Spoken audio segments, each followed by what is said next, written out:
He cuffed a 72-year-old black woman for adjusting her GPS. Too bad she used to run covert military ops across 4 continents. This ain't just a traffic stop. This is the day Officer Rick Halberd ruined his own career. On camera. They say you shouldn't judge a book by its cover. But Officer Rick Halberd never read books anyway, just people. And what he saw that Tuesday morning was a beat-up Buick, a black woman with silver curls barely peeking over the steering wheel, and an opportunity to assert dominance before his third donut. Ethel Mae Watkins, 72, had just rolled to a cautious stop at the only red light in sleepy Claremont, Georgia. Her Buick still purred like a content housecat, thanks to regular oil changes and prayer. She wasn't speeding. He wasn't swerving. Hell, she still used her turn signals in parking lots. But Rick saw a threat. Expired tag, he muttered, squinting. It wasn't. But his ego needed exercise. The cherries lit up behind her. Ethel looked into her rearview mirror, blinked twice, and sighed that long, ancestral sigh every older black person knows by heart. Not again. She pulled over calmly, hands already at 10 and 2 like muscle memory. She taught this routine to her grandsons. Now here she was performing it again at her age, for the benefit of a man half her age with twice the arrogance and none of the sense. License and registration, Officer Halberd barked like he was ordering fries. Morning to you too, Ethel replied with the kind of southern charm that could slice glass. Her voice was steady, her pearls real. Her patience was wearing thin. Rick didn't like that. He liked fear, flinching, obedience. And this woman, this old woman, gave him poise, made him feel small. So he did what small men always do when they feel threatened. Step out of the vehicle. Ethel raised an eyebrow. Why? Because my license smells too black for you? A sharp gasp came from a teenager across the street. Phone already recording. Another pulled out theirs. A third shouted, "That's Miss Ethel. She reads to us at the library." Rick stepped back, hand twitching near his holster. "Ma'am, I'm not going to tell you again." "No need," Ethel said coolly. "But you might want to call backup. You're about to need it." She stepped out, slow and deliberate. 7 decades of wisdom stood wrapped in Sunday-best slacks and orthopedic shoes. She was every bit the grandmother who'd survived segregation, raised a family, and still had the nerve to wear red lipstick on a Tuesday. Rick grabbed her arm. And that's when it started. "Hey, you can't do that to her. Is he arresting Miss Ethel?" Phones were everywhere now. Ethel said nothing. She just closed her eyes for 1 second. 1 breath. Then, calm as rain. "Officer, I suggest you take your hands off me. You're about 15 seconds away from losing your pension." Rick laughed. He shouldn't have, because in 12 seconds, a black SUV would round the corner. Government plates, tinted windows, and inside, the one person on earth Rick Halberd had no business pissing off. But we'll get to that. For now, just remember, Ethel Mae Watkins wasn't just a retired librarian. She was the woman who once ran intelligence for the Department of Defense. And this morning, Rick Halberd had no idea he'd just arrested the wrong grandmother. The thing about small-town cops like Rick Halberd? They're used to being the loudest guy in the room, even when the room's a sidewalk and their biggest audience is a stray cat and a speed limit 25 sign. But on this particular morning, Rick's voice was about to get swallowed whole by something much bigger than his badge. And it had just turned the corner. The SUV was all matte black menace. Not the kind of car that showed up for speeding tickets. It didn't bounce. It glided like it knew it paid the taxes, not the other way around. Government plate. Subtle antenna. 2 men in the front, 1 woman in the back. The vehicle whispered something Rick had never heard before in his life. "You've made a very expensive mistake." The crowd had doubled in 5 minutes. There was a church usher, a guy from the barbershop, and 3 high schoolers who dropped their bikes mid-ride to record this foolishness. Phones were up. The hashtag Let Ethel Go was already trending on TikTok before Rick even noticed the cameras. Meanwhile, Ethel stood with her hands behind her back, unfazed. She looked less like a detainee and more like a disappointed aunt watching a nephew ruin Thanksgiving dinner. Calm, elegant, unbothered. Rick, on the other hand, sweat like he'd just been asked to read out loud in front of a black church. "You know, Miss Watkins," he said through clenched teeth, "resisting arrest is still a crime." "I'm resisting a mosquito bite, not an arrest," Ethel shot back. "But I understand your confusion. Comprehension clearly isn't your strong suit." Rick's jaw twitched. This woman was mocking him. Right here, in front of God, cell phones, and everybody. But before he could dig himself any deeper, the SUV door opened. Out stepped a woman in a tailored navy blazer, jet black heels, and sunglasses that cost more than Rick's entire monthly salary. She walked like a person with direct access to nuclear codes and zero time for fools. Her name? Dr. Ava Sinclair, National Security Advisor, former CIA, and oh yeah, Ethel's niece. "Which one of you pulled my aunt out of a 2004 Buick like she's a cartel lieutenant?" she asked, voice cool enough to fog windows. Rick blinked. I was just doing my job." Ava turned her head with the slow precision of a missile system locking onto a target. "Your job includes manhandling senior citizens with top-level security clearance?" Rick's face went pale. "She said she was retired." "She is. Retired from running black ops across 4 continents. But don't worry," Ava smiled without warmth. "She's still very sharp." Ethel winked at the crowd. "Tell him about Guatemala sugar," she said. "Or should we start with Syria?" A few bystanders gasped. One man dropped his vape. Rick looked like he might throw up. "Officer," Ava said, stepping forward, "you have precisely 5 seconds to uncuff my aunt and apologize, or I will have your badge, your pension, and your grandmother's church pew audited by the IRS. All at the same time." Rick's hand trembled on the cuffs. Ethel, calm as ever, said, "Tick-tock, baby. You're already down to 3. He fumbled with the keys. He dropped them, twice, and when he finally managed to free Ethel's wrists, she turned slowly, looked him dead in the eye and said, "You're not in charge anymore, sweetheart. And you never were." The keys jingled as Rick finally unlatched the cuffs from Ethel's wrists. They clattered to the ground like the last few drops of his authority. Ethel didn't rub her wrists, didn't wince, just smoothed her blouse like she'd been interrupted during tea. Then, slowly, she pulled out a lavender handkerchief from her purse, dabbed the corner of her mouth, and said in a tone sweeter than honey but twice as sharp, "Now, child, how long have you been practicing this particular brand of foolishness?" The crowd exploded in laughter. Rick did not. Across the street, one of the teenagers added, "Yo, she just cooked him on easy mode," and the comment section of the livestream agreed. One viewer wrote, "She cuffed him with words." Another, "Somebody check if Rick's badge just expired from embarrassment." But things were only getting started. Ava Sinclair, standing tall in heels that had seen more classified missions than Rick had parking tickets, stepped forward and pressed one button on her phone. "Director Thomason," she said. "It's Ava. Patch everyone in. It's time." The sound was faint at first but grew louder as the SUV's Bluetooth system synced with Ava's phone. Then the voice, clear, direct, and absolutely not impressed. "Good morning. This is General Harold Thomason, Joint Chiefs of Staff.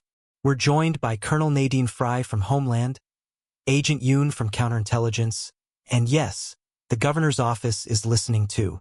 Rick's knees actually buckled. "Would someone please explain," the general continued, "why we're hearing that a decorated intelligence officer, retired but still on reserve, was detained by a local officer whose claim to fame appears to be excessive ticketing of mail trucks?" There was silence. Thick, heavy. Rick's lips moved, but all that came out was a soft wheeze. Ethel leaned toward Ava and stage whispered, "Bless his heart, his brain's buffering." Ava didn't laugh. She hadn't blinked since she stepped out of the SUV. "Sir, the officer in question is currently present.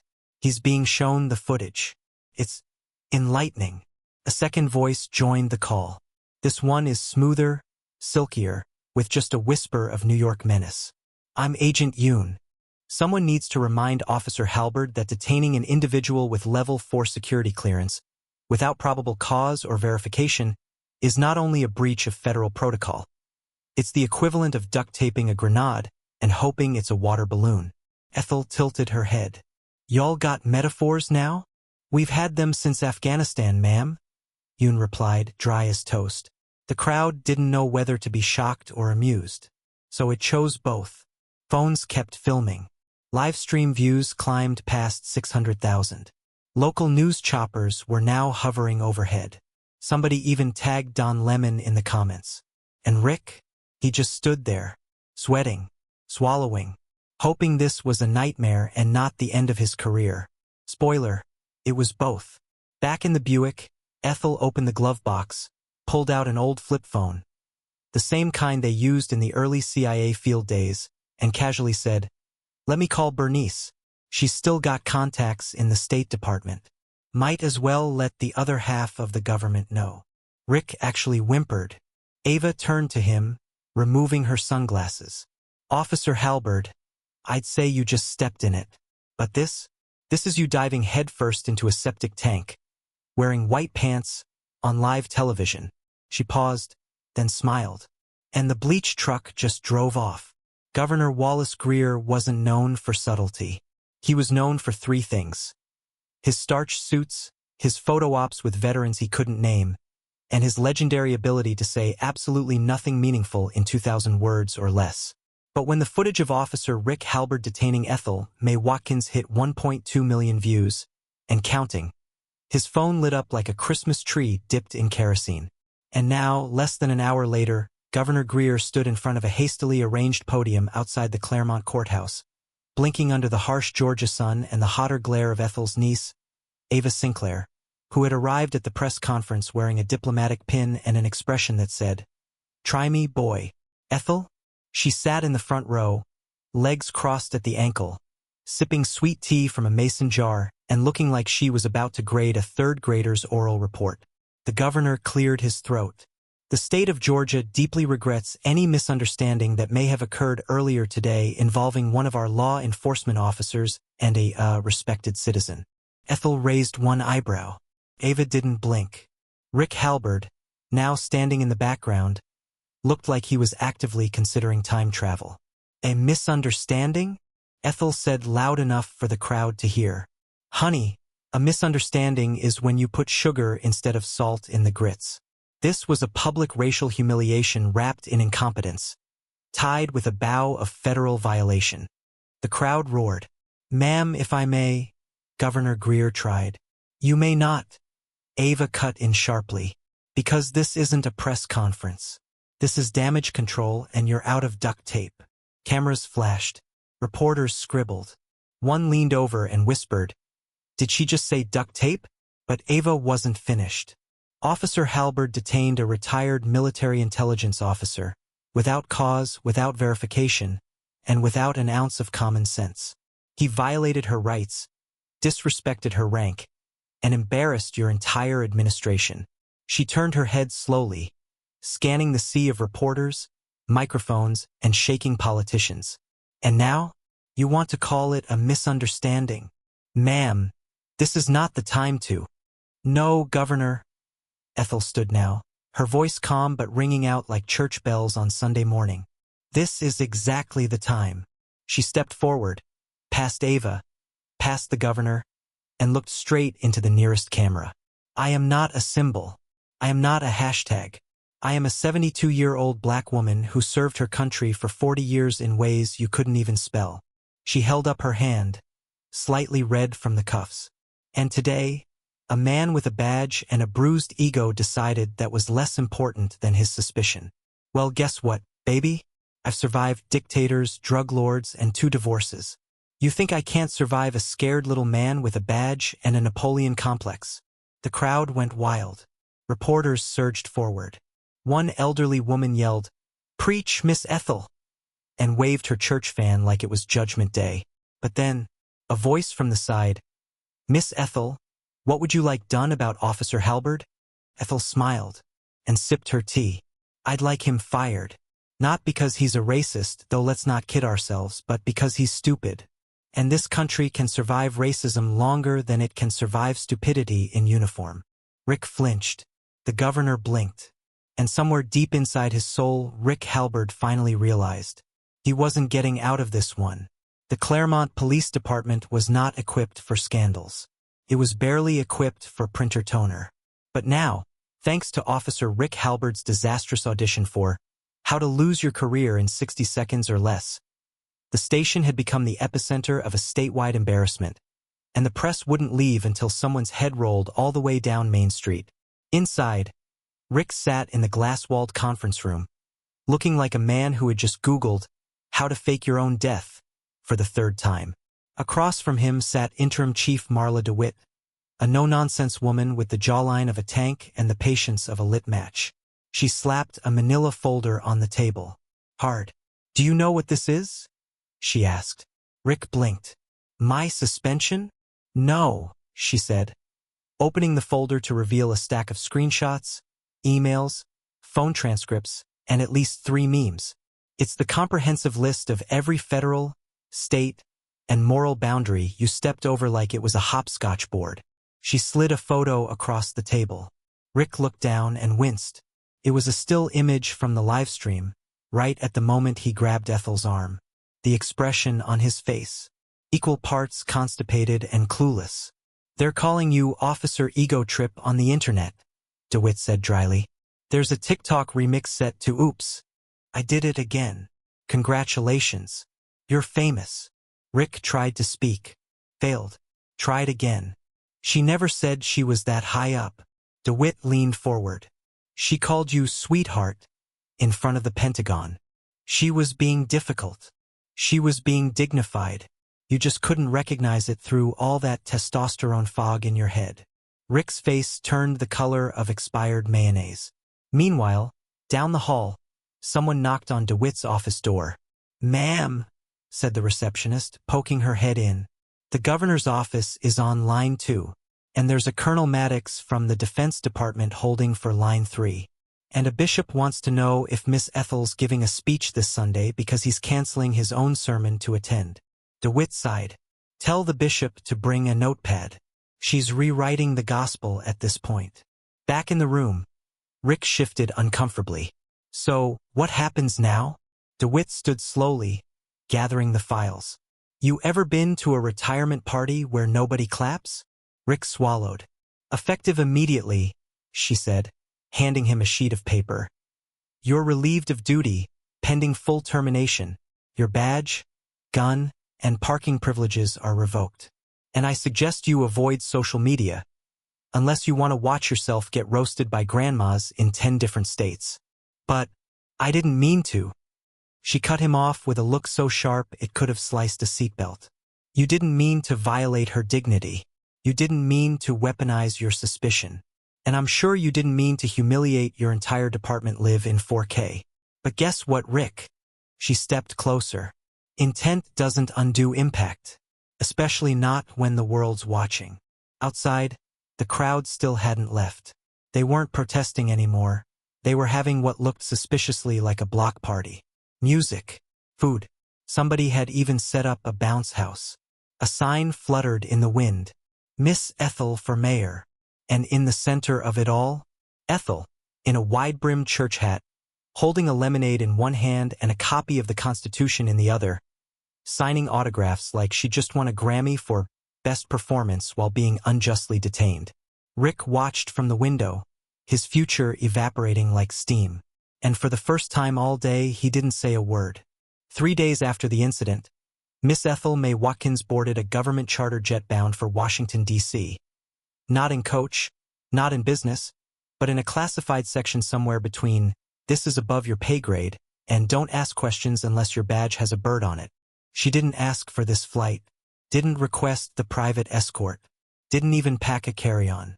She just grabbed her favorite purse, the one with peppermint candies, a gospel CD, and a notebook full of things this country needed to fix. America had asked for a conversation, and now it was about to get one with footnotes. The invitation came straight from the Oval Office. Officially, it was called a Public Justice Roundtable on Community Safety and Federal Protocols. Unofficially, it was known on Capitol Hill as Don't let Grandma Ethel start a revolution on national television. Because she would. Gladly. The plane landed quietly at Andrews Air Force Base. A black motorcade was already waiting. One SUV. One staff car.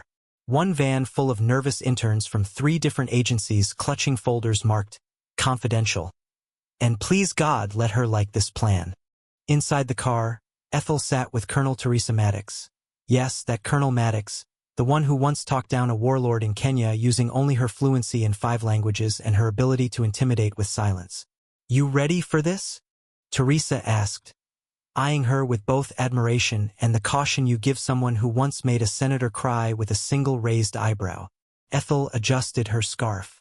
Darlin', I raised for children, survived a Reagan administration, and got a stubborn wart off my pinky toe with vinegar and a prayer. I've been ready. The car pulled up to the Capitol.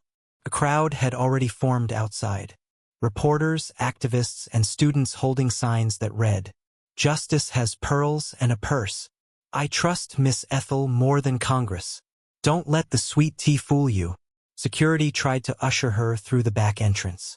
Ethel refused. "No, ma'am," she said, pointing to the front steps. "I didn't get detained on the side of the road just to sneak through the service entrance of justice." She climbed those steps like she'd climbed every obstacle since 1950. Slowly, proudly, and in heels. Inside the chamber, a semicircle of legislators awaited her. Some were posturing. Some were nervous. A few were openly sweating through their suits like this was Judgment Day. They'd been prepped, briefed, warned. But nothing prepared them for the opening sentence that came out of Ethel's mouth. "Before we begin, I'd like to thank y'all for finally remembering that black women exist after the damage is done." The room fell so silent you could have heard Mitch McConnell blink. "I've read all your policy drafts," Ethel continued. "Some of 'em read like poetry. But most of 'em read like bedtime stories you tell yourselves so you can sleep at night." One senator leaned into the mic. "Miss Watkins, are you suggesting we're not doing enough?" "I'm telling you," she said, voice calm but ice cold, "that a 72-year-old woman had to get handcuffed, humiliated, and half viral on TikTok for y'all to even spell the word protocol."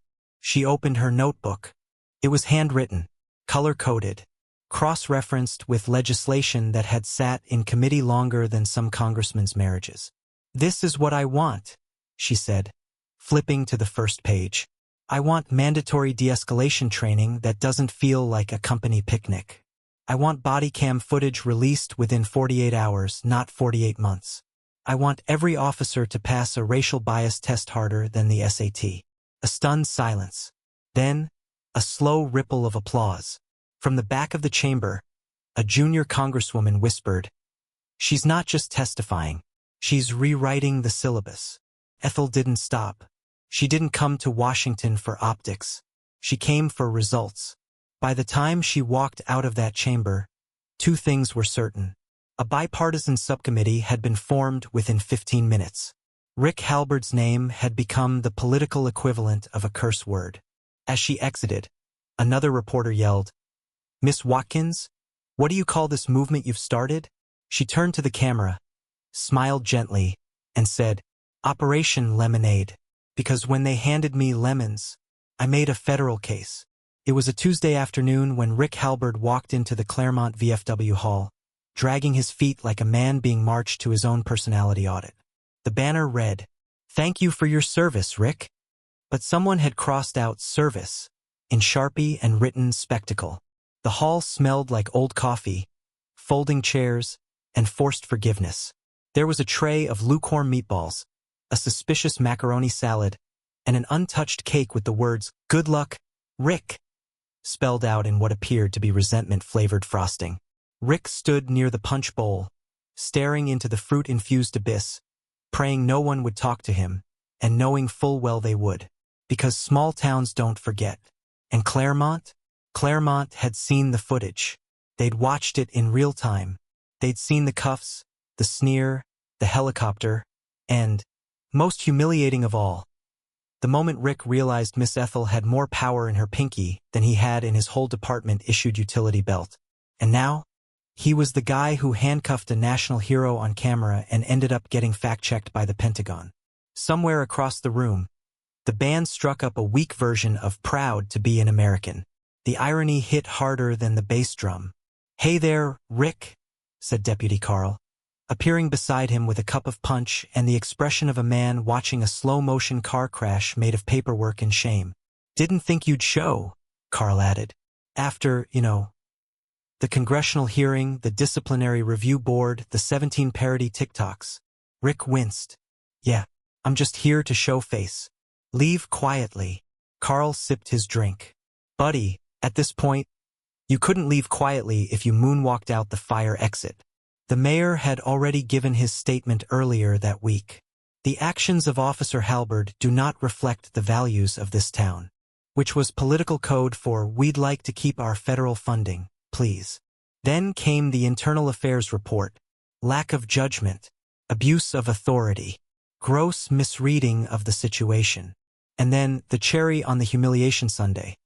Miss Ethel's press conference had been replayed on loop during The View, 60 Minutes, and Jeopardy! The final Jeopardy clue? This woman turned a traffic stop into a national reckoning without raising her voice. Answer: who is Ethel May Watkins?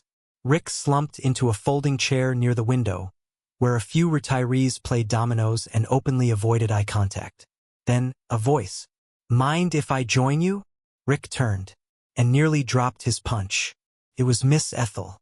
She wore a blue blouse, pressed slacks, and a hat with enough dignity to disarm a riot squad. She moved slowly, but with that same terrifying elegance that had made senators stammer and generals stand straighter. "I figured," she said, lowering herself into the chair beside him. "If this was your last day in uniform, I should at least stop by, say goodbye, offer closure." Rick blinked. Why would you do that?" Ethel smiled. "Because I'm better than you, Rick. That's why." Someone behind them gasped. Rick flushed. Look, I didn't mean for any of this to happen." "I know you didn't," she said, sipping from her own thermos of sweet tea. "That's what makes it worse." He looked down at his hands. I didn't think it'd blow up like that." Ethel tilted her head. "You didn't think it would matter. Because you didn't think I mattered." Silence. Heavy. Uncomfortable. "Correct. Thing is, Rick," she said, setting her tea down, "this town might forget your name, but my grandbabies, they'll remember mine. Because I turned a traffic stop into policy, into law, into change." She stood slowly. "You turned a badge into a cautionary tale." Rick said nothing, because there was nothing left to say. As Ethel walked away, someone handed her the mic for a closing toast. She turned back once, raised her glass, and said with a wink, "To Rick Halberd, may your next job come with less responsibility and much better training." The room erupted. Rick sat alone, in a folding chair, at his own retirement party, staring at a cake he didn't even want to cut. By Thursday, the Ethel effect wasn't just a hashtag. It was a movement. Talk show monologues were quoting her word for word. College professors were assigning her testimony as required reading. And somewhere in Portland, a jazz band had released a vinyl single titled, "You Cuffed the Wrong Grandma" remix, featuring a sax solo so smooth, it made Chuck Schumer tap his foot on live TV. But it wasn't just culture. It was the consequence. Legislation was moving fast. A bipartisan proposal, yes, bipartisan, which in 2025 was rarer than a vegan at a Texas barbecue, was sweeping through Congress under the formal name, the Watkins Act, a federal standard for law enforcement conduct, verification, and de-escalation. The informal name? The Don't Try Ethel Protocol. And while Congress scrambled to prove they had always totally cared about systemic injustice, Ethel May Watkins was doing what she'd always done. She showed up. Every morning, like clockwork, she was on national TV, composed, sharp, and wrapped in blouses so color-coordinated they could stop traffic. On PBS NewsHour, she dismantled flawed legislation with the grace of a Sunday school teacher correcting a toddler. On Fox News, she sipped tea while calmly explaining to a red-faced anchor the difference between law and order and ego and paranoia. When they tried to throw gotcha questions at her, she threw them back with grammar corrections. She was a one-woman civic education unit. And people, they ate it up. Ethel's speeches were clipped and posted by retired teachers, Vietnam vets, young black activists, disillusioned suburban moms, and everyone in between. Even Facebook boomers, yes, even the ones who still typed in all caps, had started using her quotes under Eagle memes. But it wasn't just talk. Cities started passing their own Watkins ordinances. Departments rolled out body cam transparency reforms.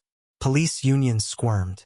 Training modules were rewritten, refilmed, and in some departments reperformed with actual actors because, quote, we don't want to get Watkinsed. Meanwhile, Rick Halbert? He was in hiding. Not literally, but close. After his retirement party, read, public shaming with lukewarm meatballs, he'd retreated to his mother's house in nearby Marlow County. He hadn't turned on the TV in days. Couldn't. Because every channel was talking about her. And every segment ended the same way, with someone saying some version of, she didn't scream, she didn't swing, she just stood her ground, and made the world move. Back in Claremont, the mayor's office had issued a formal apology, on official letterhead, no less, and invited Ethel to serve on the Community Oversight Board. She declined, then offered a better idea. Give the seat to a young black woman who hasn't been cuffed yet. Let her change things before you break her. Boom. Headline. That same day, NPR did a special titled From Footage to Federalism. The Ethel Watkins story, complete with soft piano music and former classmates tearfully recalling the time she'd organized a sit-in at the high school library because they wouldn't stock James Baldwin. And the cherry on top. President Holland, yes, the actual president of the United States, called her on a Thursday morning. Miss Watkins, he said, it would be an honor if you'd join us at the White House for a policy summit. She paused, stirred her tea, then replied, tell your staff to bring extra notepads. I don't plan to hold back. Washington, D.C. had seen royalty before. Presidents, prime ministers, pop stars pretending to be philanthropists. But when Ethel May Watkins stepped through the East Wing entrance of the White House in a custom navy suit, pearl earrings, and a Sunday church hat so glorious it cast its own shade, even the Secret Service straightened up like they'd just enlisted again. One agent whispered, that's the lady who made Congress do something in under 48 hours, right? Another nodded, then added, and she did it in heels. The nation was watching. Every network was live. Every microphone was hot. And every political figure in the room knew what was at stake. Miss Ethel wasn't coming to sip tea and smile for the camera. She was coming to restructure the House, brick by brick, while they were still in it. The summit was called Federal Futures, a summit on policing and public trust. But in group chat messages among White House aides, it had a different name. The Ethel Sit Down, Pray and Prepare.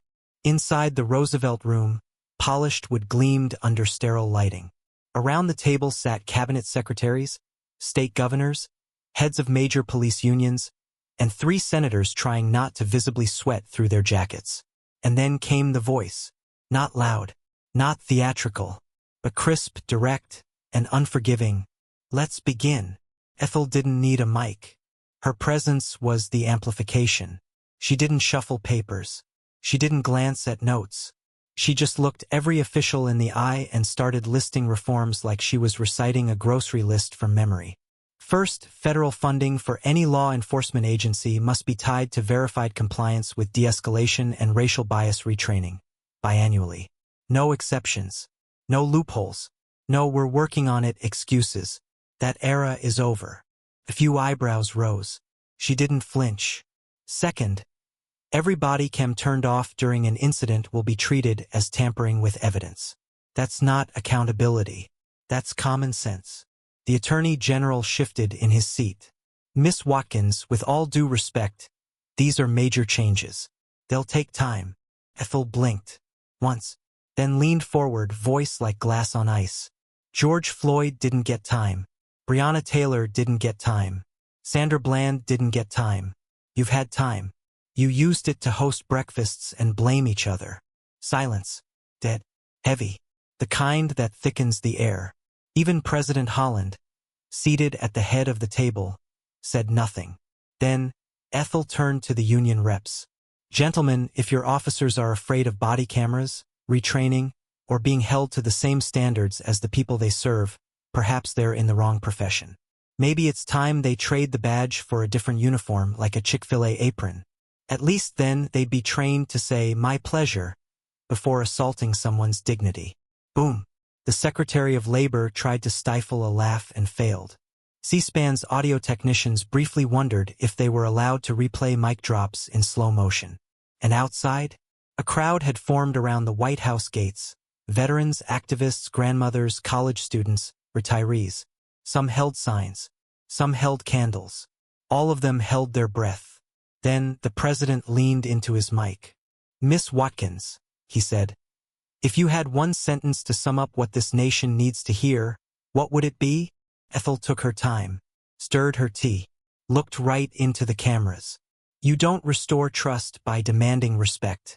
You restore it by earning it back. Policy by policy, heart by heart." The room erupted, not in clapping, but in stillness. And that was louder. As Ethel stood to leave, President Holland stepped from his seat. "May I escort you to your car?" She gave him a soft smile. "Only if you walk on the outside, Mr. President. I may be 72, but I still expect chivalry with my change." He laughed. So did half the room. As she exited, every phone buzzed at once. Breaking news alert. White House confirms. Watkins Act to be signed into law. Unanimous support from Senate expected within the hour. Outside, the crowd cheered. Inside, history took a deep breath. Claremont, Georgia. The same town where Officer Rick Halberd once flashed his badge like it was a sword, and learned it was nothing more than a spoon at a steakhouse. It was quiet now, not from fear, but from respect. No sirens, no shouting, just the sound of cicadas humming under the southern sky and the rhythmic creak of a rocking chair. Miss Ethel's right on her porch. She was back. Home. No fanfare, no entourage, just her, a mason jar of lemonade, and the breeze of a country that, for once, was finally catching up to her. Her porch was different now. Not in paint, but in power. Reporters still came by, respectfully, hoping for a quote. The mayor called weekly. The governor sent peach cobbler on holidays like it was a peace offering from a reformed sinner. And every morning, without fail, letters arrived in the mailbox. Hundreds. From Boston to Bakersfield. From 6th graders to 60-year-old veterans. They all said some version of the same thing. "Thank you for showing us how to fight without fists." Elijah, her brother, sat across from her, fiddling with a crossword and pretending not to be crying behind those dime store reading glasses. "You really did it, you know," he said, voice cracking. "You changed things." Ethel sipped her lemonade. "I didn't change things," she said. "I just reminded people what right was supposed to look like." Car slowed down out front. The window rolled down. A young girl, maybe 12, shouted from the back seat. "We learned about you in school today. You're in the civics book now." Ethel waved. "Study hard," she called back. "You'll be writing the next chapter." They drove off, beaming. Behind her, the TV was on low. The president had just signed the Watkins Act into law on live television. The bill passed unanimously, the first in 2 decades. Mandatory de-escalation training, real-time body cam monitoring, federal verification protocols, and an independent civilian review board in every department accepting federal funds. At the bottom of the screen, the news ticker read, "Miss Ethel May Watkins, the woman who rewrote the rules without raising her voice." Elijah turned the volume up. "You know," he said, "they're already talking about putting your name on a federal building." Ethel laughed. "Oh, Lord, just make sure it's got good parking." She stood slowly, bones creaking like a front porch hymn. She walked to the edge of the steps and looked out across the street. A group of teens was playing basketball. One of them wore a shirt with her face on it, stylized like a revolution poster. The caption, "Still watching." She smiled, then turned to Elijah. "You think it's over?" he asked. She shook her head. "It's never over. But now they know I'm watching. And they know you are too." He nodded. Across the country, training academies were rewriting curriculum. Officers were quoting Ethel in debriefs. Law schools had added her testimony to their ethics syllabi. And Officer Rick Halbert? He'd moved out of state. Last anyone heard, he was working security at a shopping mall. People still recognized him. He avoided eye contact, especially when elderly black women passed by with pride in their walk and justice in their DNA. Because now, Miss Ethel wasn't just a person. She was a standard, a lesson, a line in the sand drawn with dignity. And the country had made a decision. If you don't stand with her, you're standing in the wrong damn place. The sun dipped low. The air smelled of jasmine and freedom. And as Miss Ethel sat back in her chair, rocking gently, the nation rested for a moment. Not in complacency, but in gratitude. Because justice had a face. And that face was still watching. Some people wear a badge to protect the law. Others wear it to protect their ego. But every now and then, they mess with the wrong soul. Miss Ethel didn't fight back with fists. She fought back with facts, history, and a dignity they couldn't handcuff. Remember this, you don't have to raise your voice to raise a nation. If you believe in justice, in truth, and in stories where the powerful finally answer to the righteously underestimated. Subscribe to Story Precious. Because around here, we don't just tell stories. We deliver payback with pearls on.